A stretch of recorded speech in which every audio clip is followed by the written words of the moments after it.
Hey, welcome back to another episode of Marketing Management and Money. I am your host, Ryan Murray. And I'm your host, Ryan Owens.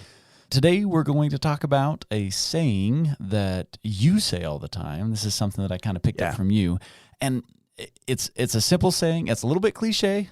However, it's got a lot of good management sense for small businesses here. Oh, yeah. So since it's your saying, I'm going to let you say it. Oh, how kind of you. I know. So the saying is slow is smooth, smooth is fast. Right. And this saying has it honestly has changed my life. I will attribute the coming of age in a lot of ways that I went through or arrived at or am going through. I don't know. I was going to say arrived. Just started last week for the seventh time. Right. Honestly, it has taken a lot of the carelessness out of me in situations that I otherwise would be like, just hurry and get it done. When I work with entrepreneurs, there's always this rush. Oh, yeah. And it's like, when do you need this by? When do you have to have it? And I'm pretty sure that's the definition of entrepreneur is rush. It feels like it, right? Yeah. So, when I was doing business consulting and I would have people that would come into my office, there was a sure sign of failure when you'd have these businesses. They would come in and they would, you'd ask them like, okay, what can I help you with? I need a business plan. Oh, okay, cool. When do you need I need it right now. Yeah. Because I've got the best idea and everyone's going to steal my idea, and I'd hate to tell them that. I'm just like, guess what? I've heard this idea already 3 times this month. It's not a new idea. There are 7 billion people on this planet. The probability of you having something completely original is not good. Yeah. And, the idea is out there. But they're always like, I got to have this. I got to have it super fast. And so what I would do is I'd be like, okay, no problem. I'd walk them through the steps of the business plan, and I would tell them, okay, these are the things that you need to have. And in each section, I'd give them a little homework that they would need to have, like, okay, company profile. You need to figure out what's your mission, your vision, your values, those kinds of things. Yeah. Exactly.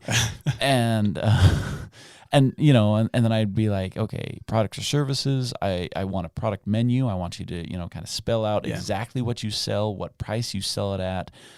Define your market, do some target marketing, some market research, those kinds of things, and put together some sales forecasts. And I'd usually pause there, and I'd say, okay, if you can get me those things, I'd throw in management team, but I'm like, if you can get me those things, then we'll go ahead and we'll see what we can come up with. And so I'd give them that assignment. I'd be like, okay, when do you think you can get that by? Oh, tomorrow. And I'm like, okay, how about we schedule something for next week? And a notepad, and they're like, we're doing this right now. I thought, I gotta have it, man. Yeah. I'm going to the bank later today. Right. To take out a second mortgage on my house. And so I tell these guys, I'm like, okay, when do you think you can have this? Next week. And I'm like, cool. Yeah. Let's schedule Thursday, 3:00. I've got a spot open, come on back.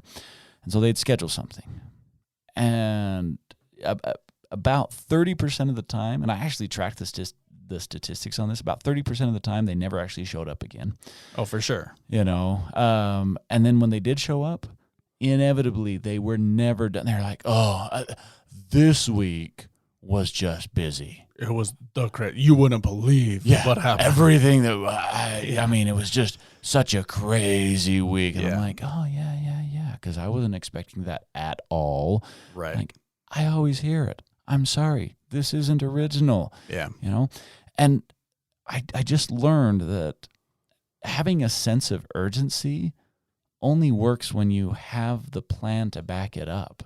But having a sense of urgency, you can run on a treadmill and go nowhere and get just as tired as if you hike 5 miles and get to the top of a beautiful mountain peak. Yeah.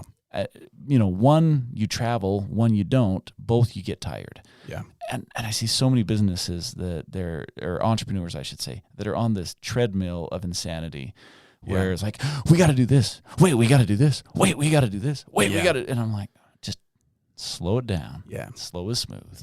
Yep. So I feel like the hiking analogy is a really good one, and I want to run with it a little bit further because I feel like once you have the only way that urgency can benefit you, or at least the only way that I've seen it actually like long-term results type of a deal benefit an entrepreneur or a business, is when there's already momentum happening, right? When the business is already established and things are going. And there are times to rush. I'm not saying that you can just kick back and be like, "Oh, that's cool." Right. We it's got like this. It's like you make your own luck kind of a deal. Mm-hmm. It's like if you're prepared for any opportunity that can arise, then you'll have, quote unquote, have good luck. But really, it's just essentially creating your own luck, right? Mm-hmm. And that's exactly what I feel like we're talking about here, is when you have that momentum built up, you can add in that urgency because you're prepared for that particular situation to make it successful, right? So, yeah. Anyway. So when do you know that you're supposed to have urgency? When do you know that you're supposed to hold back? And this is where I love that saying, slow is smooth. Yeah. Start slow. I can't tell you how many times it makes more sense to start slow.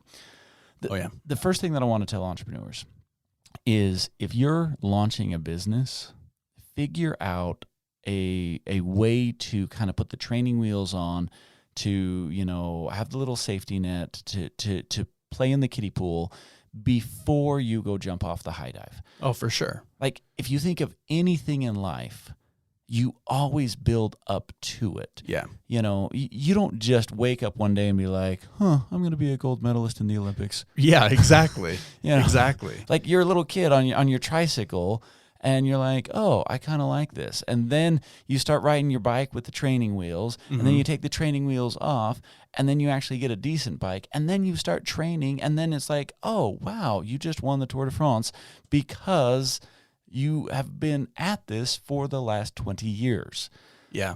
So this conversation reminds me of an article I was reading about Jeremy Jones. He's a professional snowboarder. Okay. And the dude has pushed the limits of snowboarding in every way, and just constantly over his career, he's constantly one-upping himself and pushing the limit of the entire sport, right? He actually he was filming a spot and ended up getting caught in an avalanche, unfortunately. Wow. And broke both of his legs. Okay. In multiple places. Fortunately, nobody died in the avalanche, but this totally messed up his career. Right.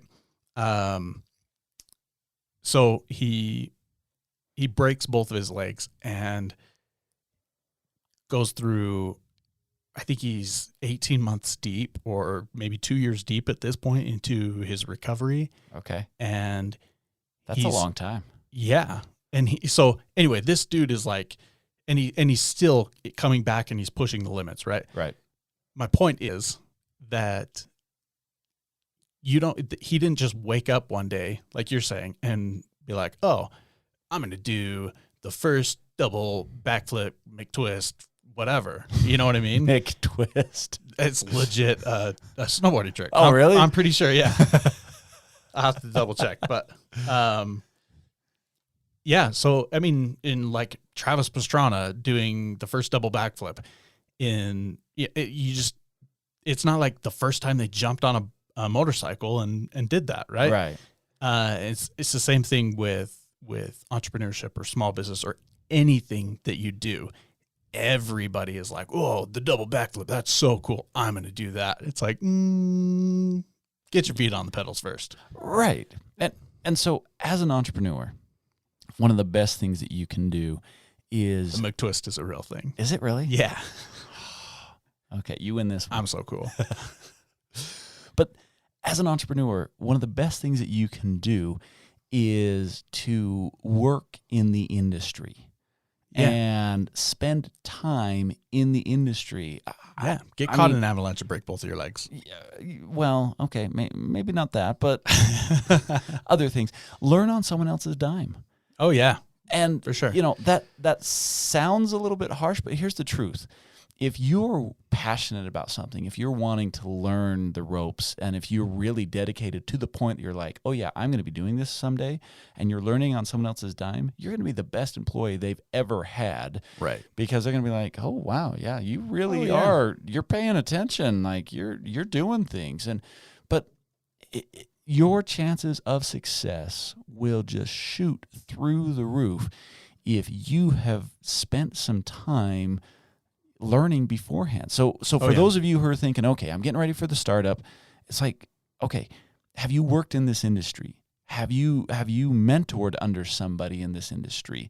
Have you studied extensively, or do you just think, oh, I like to snowboard, and so now you're a professional? I'm like, yeah, there's so much to it. Well, and how many times it always seems like these people come up with these novel ideas. You know what I mean? That open up this new market or whatever. They apply some knowledge in a way that nobody else has before. And it's like, oh, wow, that's a completely new business concept. Well, you only see the success of that. You don't see the decade prior to that where they've been, like you're saying, where they've been in the industry, maybe in a little bit different way, but they've been able to flesh out all of the details of that, find out what doesn't work, find out what works currently, and be like, I bet if we did this a little bit different, it would be huge. Right. And so, but that's all people see. And so it's like, they think, oh, he just went for the double backflip and nailed it. No, he's been practicing that day in and day out. He's fallen on his head a half a dozen times already. Well, and that's what I really mean with like, get caught in an avalanche, like go through everything that you need to, and there's going to be, have some depth. Yeah. To what you do. We live in an age where everyone's an expert of everything because, they've watched a video online. Oh, yeah. And I'm like, oh, yeah, cool. You watched 2 videos and now you're an expert. I'm like, get some depth behind you. Watch 3 videos. Yeah. So I have a friend who's a doctor. Really quick. This is super off track. Whoa. He didn't become a doctor by watching YouTube, did he? No, legit. No, he didn't. He's actually really good at what he does. Okay. But, so I actually wrecked on a motorcycle and messed up my shoulder pretty bad. So I'm in the ER, right? And I was dehydrated and like I was kind of messed up. So they're putting an IV in me, and I was like, dude, it was him in the hospital. I was like, dude, are you sure you know how to do this? And he's like, yeah, I watched a YouTube video on it before I came in. And I was like, you're not helping. I'm not on enough painkillers yet for that kind of talk. Anyway. That's awesome. That's awesome. But seriously, that's how it is. I mean, you look at, so I've been kind of delving into the foundation of America and the country and the founding fathers and the level of knowledge that they had in their respective fields. Like, talk about, these were some smart people. Yeah. I mean, forget about the fields that they went into. A lot of them went into law, right? And were like incredible lawyers or judges or what have you. But even prior to that, their classical education is like, it blows our education out of the water today. I mean, they were so hyper focused on education and that depth. Learning and history and societies and all. And we just don't have that anymore. I know. We've gotten very shallow. We're swimming in a pretty shallow pool right now. Yeah. And so we're experts, in 2 inches of water. Yeah, exactly. And so here's the thing that I want to talk about. We've been talking about, okay, if you're getting ready to do a startup, that spend some time in the field, get some industry experience. Yeah. But there's a dangerous thing that happens here. And I want to talk to those who are already in business. A lot of times entrepreneurs think that because they've been in business for a number of years, that automatically means that they are an expert. Yeah. And I'm like, well, here's the problem that happens. And I see this time and time again. A lot of times they're learning through the school of hard knocks. Yep. Like they're just out there trying to figure things out. And because they're entrepreneurs, they're like trailblazers. They're the ones in the front. And so they're not following someone else. Now, they kind of blaze a trail and they get to where they need to go. But a lot of times they have no one to learn from other than themselves. And if you start getting this fallacy of thinking that your expertise, because you've blazed a trail, it's like, no. You need to take the time to learn from someone else. And so, just because you own a copy center doesn't mean that you're a graphic designer. Just because you are an electrician doesn't mean that you're an electrical engineer. Yeah. I mean, there are so many things, and I see these small businesses that they get stuck. They get to these roadblocks. I mean, I was working with this guy, 30 years of expertise, and I thought, holy cow, he knows a lot. Yeah. And I started talking to him, and I found out, I'm like, okay, yeah, you know this. Like, you found a niche. I will give you that, and you've been hyper successful in that niche. But you can't take two steps outside of that niche. Right. And so what I would say is, if you're a startup, get a mentor, get some industry experience, do those kinds of things. If you're in business, get some training. Yeah. When was the last time you as an entrepreneur sent yourself to a training program? Or, and again, we're going to bash on YouTube here for a second because we already did. Sure. YouTube's great. It's not training. It's like anyone can post on YouTube. That doesn't mean that that's where you want to get all your information. It doesn't make it valuable. Right. Just because it's there. And so pay some money. Don't be afraid to pay some money. Don't be afraid to take some time out of your business. If you are not consciously engaged in developing your skill set decades after you've been in the business, I'm sorry, you're falling behind. Oh, yeah. Well, and I love that you said consciously engaged, right? Because there's this rule, and this is absolutely a cliche at this point, the 10,000 hours, 10,000 hours and you're an expert. Right. Well, if you just like float by for 10,000 hours. I think I've slept for 10,000 hours. Right. Am I a sleep expert? So pro. I'm so pro at being I'm a dream doctor. Yeah. Ooh. That's fancy. A dream doctor. Dream engineer. Ooh. Yeah. But if you're in business for a decade, and like you're saying, you get to this point in business where, you may have blazed a trail, but you kind of get this process figured out and you start making some money and you're comfortable doing this and that.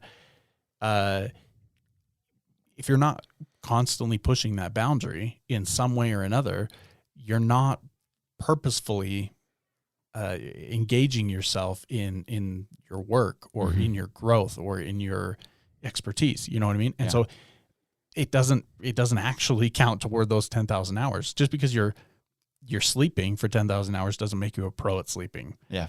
I've slept for 10,000 hours too, and I still wake up and my back hurts sometimes. You know what I mean? Yeah. And so just being there doesn't accomplish it. Exactly. You, and so you got to go deep again. It's this purposeful engagement. So an example I really love of this is the Harmon brothers. And I swear on my life, we're not paid by them to like promote their business or whatever, but they have a training that they lay out exactly how they do what they do. Mm-hmm. And Daniel Harmon has said a few different times that they've done this for the purpose of pushing themselves. Now these are the guys that did like the Squatty Potty and the purple mattress. Exactly. Okay. The poop guys. The poop guys. Yeah. And they made a lot of money. Yeah. Well, yeah. And their clients, like, if you look at the story of the Squatty Potty, okay, so for those who don't know, the Squatty Potty is everybody knows what a Squatty Potty is. It's like a household thing. Not everybody knows. It's like pop knows. Culture. Yeah. Okay, for those who don't know what the Squatty Potty is, it's this little bench that goes under your toilet and it helps you poop better. And they had to market this, and they had this challenge of it's like, how do you market, more efficient pooping? And if you follow the story, there's actually some pretty cool things on YouTube that you can follow. If you follow the story of these guys, or this specific, instance, it's super interesting because going back to that, slow is smooth, smooth is fast. That's exactly what the Squatty Potty Company did. They figured out how to manufacture their product. They figured out what worked with their product. They had everything ready before they went and reached out to the Harmon Brothers. And by the time they reached out to the Harmon Brothers, and there's this interview with one of the owners, and they're just like, yeah, what they wanted us to do, I don't know if I was ready. I don't remember exactly what he was saying, but they rejected it up front. They were like, "Nah, we're not doing that." Yeah, it's a pooping unicorn. Yeah, and they finally went with it, and their sales just skyrocketed because it was a hugely successful marketing plan. Yeah, but it would not have worked if their business was not organized on the front end, and that's the mistake. So many people, they get into this and they're just like, okay, we can do what other people have done. And I'm like, okay, their road was smooth. They paved their road before they went fast. Yeah. Your road, it's not even, leveled yet. Like you got stumps in the middle of your road and you think you can go, 70 miles an hour on this. It's not going to happen. Yeah. I totally cut you off. You were going with the Harmon Brothers training. I apologize. No, I don't remember at this point. Oh, okay. You were talking Refresh about my memory. How they lay out the process. Oh yeah, no, it was just so they lay out this process to push themselves, right? Mm-hmm. They basically give away their formula to other marketers and those that want to take the training, small business owners and the like, so they can basically produce their own Harmon Brothers type ads, essentially, right? Yeah. Not necessarily to go viral. There are tons of businesses that the Harmon Brothers have worked with that they don't have viral ads, but they make an insane amount of money off of their ads because they work, right? Their formula works. They're targeted well. So they've given that away and they are pushing the limits of what they're doing. They're going for the next thing. And I think that really embodies the whole thing that we're trying to talk about with the, slow is smooth, smooth is fast. Right. I agree. They've figured out a process. And that's, we're wrapping up here, and I kind of want to hit on this. We've touched on it, but I really want to emphasize this as we wrap up, and that is the process.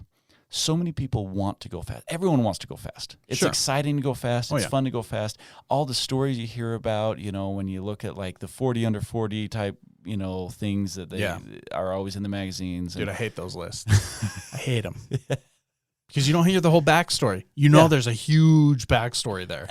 And that's... It's like the 7-year-old that shows up on Oprah because she started some foundation for homeless kittens in Zimbabwe. Like, her parents did all the work. I'm sorry. Yeah. You know what I mean? And so I look at this and I'm like, okay, I know it's exciting to go fast. I know it's glamorous and sexy to go fast. Yeah. But is your road paved?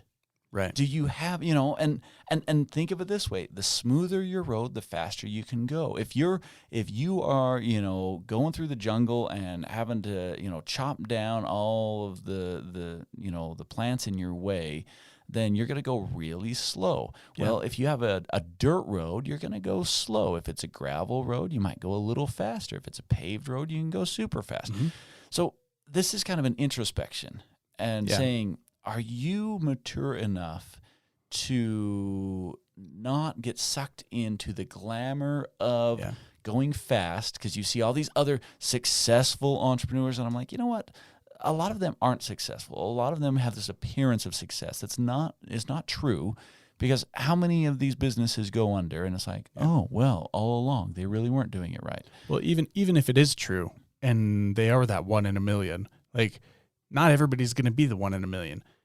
The hundreds of thousands of millions of other entrepreneurs that are super successful, they slow down and they do it right the first time. Yeah, there is a factor of luck that goes into entrepreneurship. For sure. And it's there and it's real.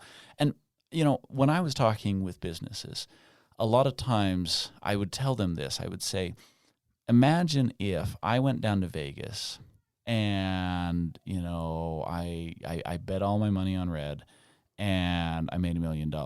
And then I wrote a book on you know, how to be successful, Yeah. how to win at the tables every single time. Yeah. And I'm like, it's crap. It's Right. not legit.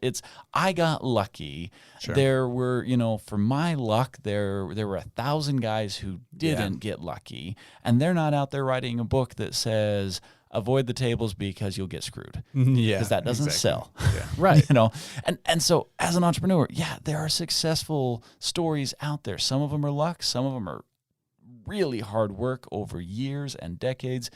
Yeah. But how smooth is your road? Slow Exactly. is smooth. Smooth is fast. Know where you are. Know when to go fast.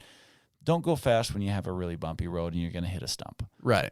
Yeah. Take your time to tie your shoelaces right the first time. Yeah. Seriously, whether that's market research or whatever it is you're doing in your Getting small some business. experience. Yeah. Getting some training. Yeah. Training your employees. Yeah. Coming up with processes. Yeah. There's Just a graduating from college. Yeah. Get some experience. Take your time. Do it right. So I feel like that's a really good way to just kind of wrap that up Yeah. in a nutshell. We'll go ahead and top it off there. Sure. And if you enjoyed this episode, check us out at www.marketingmanagementmoney.com. Let us know what you think. If there's a topic you want to hear about, if there's something that's going on in your business, you can reach out to us and check out some of the other episodes that we've done. And until next time, we'll see you. Take care, guys.